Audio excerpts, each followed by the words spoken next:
Hey guys, I look a little tired and haggard today. Not quite movie star ready, but I have a lot of thoughts and I want to talk about them. And I don't think any of us dog people worry about looking like we need to be on television at all times.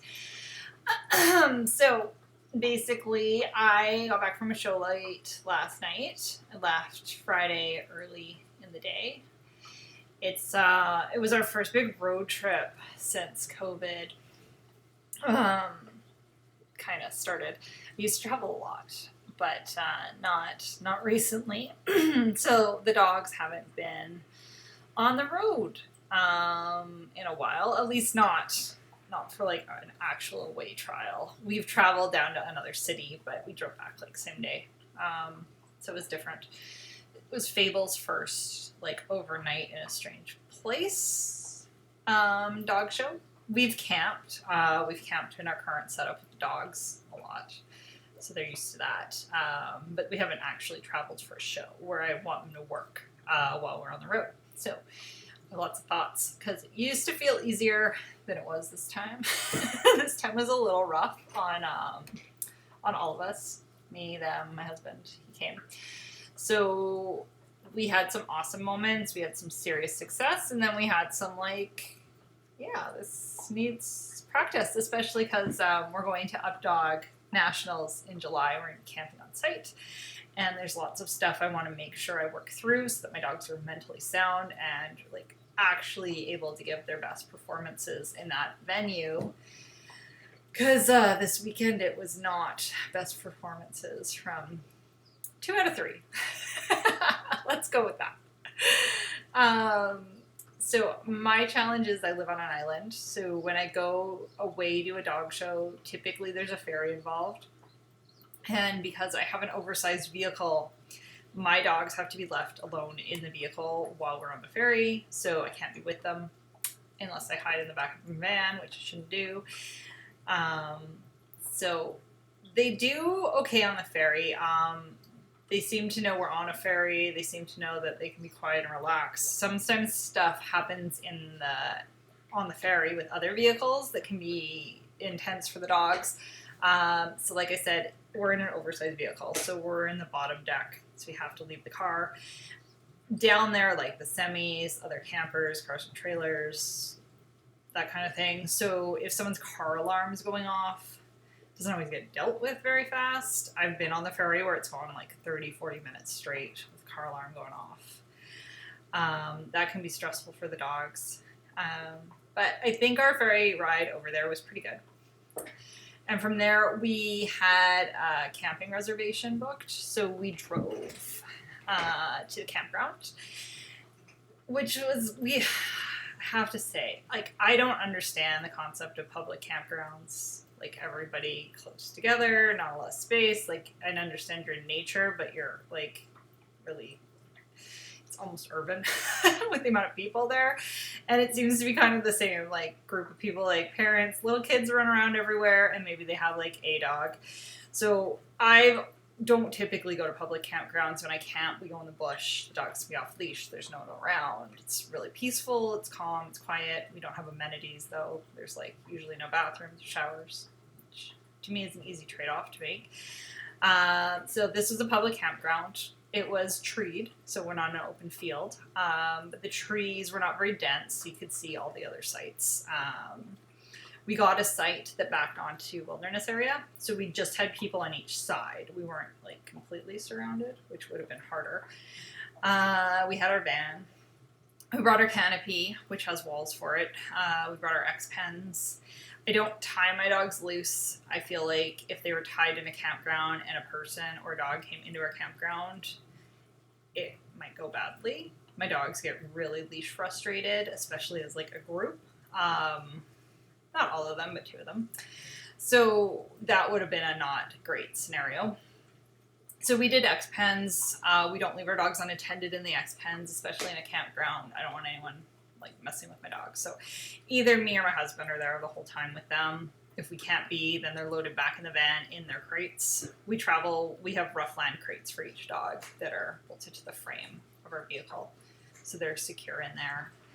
So we were camping in that setup where we had blocked off visibility to other sites as much as we could, blocked off full visibility to the road where people like to walk by constantly. Had our little X-Pan set up so they could be loose and not tied up, getting tangled, and tried to settle in. We hiked before we left for the trip for an hour, let them really run.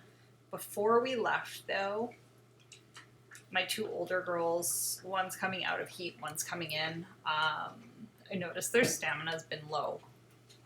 And that was apparent on the hike before we left. And my puppy, a little more agitated than normal. So that was different before we even left.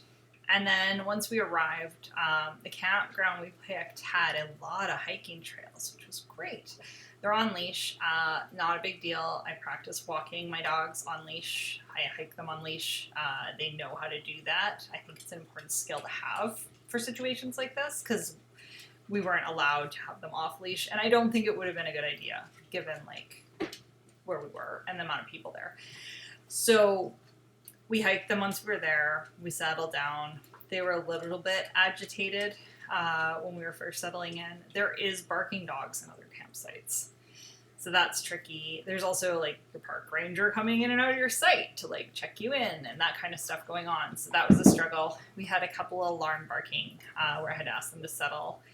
Spent a lot of time just giving them bones. We have a raised dog bed that they can lie on. I have footage of all this that I'll splice into here. And then cuddling with us because they're Aussies and they like to be held and they like to be with their people. So we try and do that as much as we can. When we sleep overnight in the van with them, they're crated. And that's not what we do at home. At home, they sleep in our bed, or in the case of Navy, she sleeps under the bed. The crating while we camp is something they used to. They've done it camping. The difference is when we're camping, it's really relaxed and chill. They're getting a ton of off-leash time. They're going swimming in lakes. It's a little bit easier. It was not easy this time. Both nights that we were away around 3 a.m., pretty sure it was Navy, woke up and was whining, and she was whining till 6 a.m. So I didn't sleep. My husband didn't sleep that well. I don't think the other dogs slept that great. When we let them in the bed to try and cuddle with them, they were agitated and very like hyper aroused. So usually they would cuddle in and settle and we could have like a little snuggle. It'd be good. So we didn't get that this time. So when we got to the trial, great trial location. A really nice field, a closed benching area that was actually also quite private. So the first day we benched them out of our van. There's a little bit of barking, but it wasn't crazy. The benching beside the field was intense. There was dogs and people like all along the field. There's people playing disc and tug with their dogs along the field. My girls handled that really well, but they were tired and they didn't perform up to their normal standard. At least Story and Navy really didn't. Story will always try even when she's tired, but she's not on her A game. You can tell. Navy tries. She tries in slow motion. It's kind of pathetic. So you throw a frisbee and she'll like walk, get it, and then like walk back. It's sad. But she didn't fully quit. She was just like, I've never seen her so tired in my life. And Fable was the opposite. She was hyper aroused. She was overstimulated. She was taking in a new environment, taking in all these dogs close to the field. It's a mixed success with her. Given her state of over-arousal, I was expecting to have some problems with engagement during the games, and I was also expecting to potentially have her run off field and go visit people or dogs. She didn't do those things. She had good engagement. She played through all her games really well. Sometimes a little too aroused. I need to work on bringing that down with her. That's a project we've been working on anyway. And she didn't leave me. And furthermore, it was my husband's first time playing her in a competition, and she didn't leave him either, although we realized really, really quickly I had to stand beside the field, and she was constantly checking where I was. Navy was also doing that, which usually if I'm far enough away from the field, she'll just play with him and it's fine. This trial, she needed me to be where she could see me. Out of our 3 dogs, the only one that's like would rather be with my husband than me is Story. Story loves him. He's like apple of her eye. So he plays her really easily, but the other two were struggling a bit with that. But again, they didn't like actually leave him or take off or anything either, which is, it's good. We know what we need to work on. So that was like all super great information to get, which I encourage you, like if you go to a trial or a dog competition, try and see what worked, what didn't work, make adjustments, and kind of take those victories where you can. And an 11-month-old dog with stimulus all around her who's in high drive, this is not a calm sport we do, staying focused is a huge win. And for me, that's better than any placement, although she did place a couple times, which is, that's nice, it's icing on the cake. But our goal was that. So we achieved that with her, which is great. So the second day, we changed our benching setup because we realized the dogs were struggling. What we did was we set up our canopy and X-Pen at the trial site. It was a little trickier the day before because we didn't want to leave our campsite totally empty in case people thought we weren't using it and gave our reservation away. So the second day we were leaving anyway, it was easy to bring our stuff. So we set that up, we sat with them. When we couldn't sit with them because we were running a dog and then the other dogs would be left unattended, we took them to the van and benched them out of the van. So we had 2 spots going on. That worked better. Unfortunately, at that point, Navy was already so exhausted she went to sleep almost as soon as we got to the actual trial. I gave them bones there. They ate their bones, and she slept. She played a couple of games. She won her fragility round with James, which was awesome to see. But then she was done. There was nothing left in that tank. So we pulled her from the other events, and I've always got a mixed feeling about pulling from events. I've had to do it before. But it can be unfair to ask your dog to perform when they're that tired. And she wasn't having fun anymore. Like, she just didn't have the motivation. So rather than forcing the issue, even if she might have success or not, it just didn't seem right. So we pulled her. She got to spend the rest of the day sleeping. She was happy. Story, we played her. She kind of hung in there. She did okay. Her last round, she did a couple catches, and then she wanted to go visit people instead of playing, which is out of character for her. So that kind of lets me know where her exhaustion was. And the puppy worked all day. She did really good. She seemed to do nicely with the X-Pen benching. She could actually sit in the X-Pen with us, watch other dogs playing disc. Which if you've ever owned a reactive Aussie, you would say, wow, like that was a big deal. I was surprised. Her ability to see and calm down was great. The more exposure she has to dogs and people, the calmer she is, though. It's the sporadic people and dogs that seem to be worse. So the environment and just being in the campground at the show was a really good learning experience for her. So we tweak things, we learn from them. I have a mix of visual barriers and then also letting them be with us and watch things, giving them an outlet for their anxiety, like chewing, I think is crucial.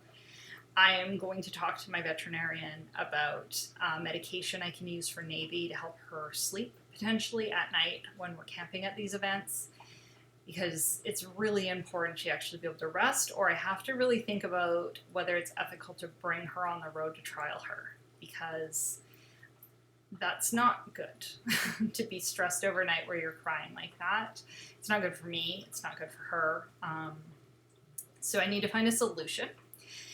I don't know what's causing it entirely. There's one other thing I'm going to try to. I'm going to try not crating her at night in the van. I'm going to try instead having a dog bed out on the floor that would mimic her sleeping under our bed at home and see if that helps her.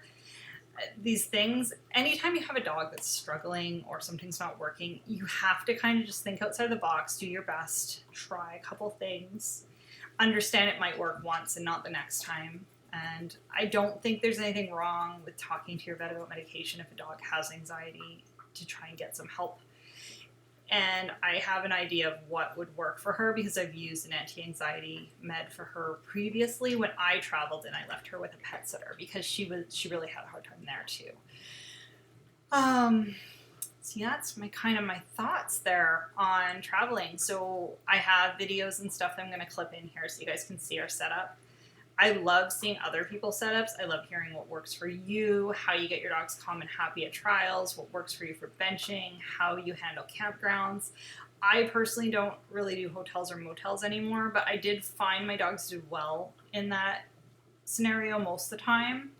They like sleeping in bed with me. However, if I'm traveling with my partner, like even having dogs on the bed in a hotel would be hard because they're just not usually big enough.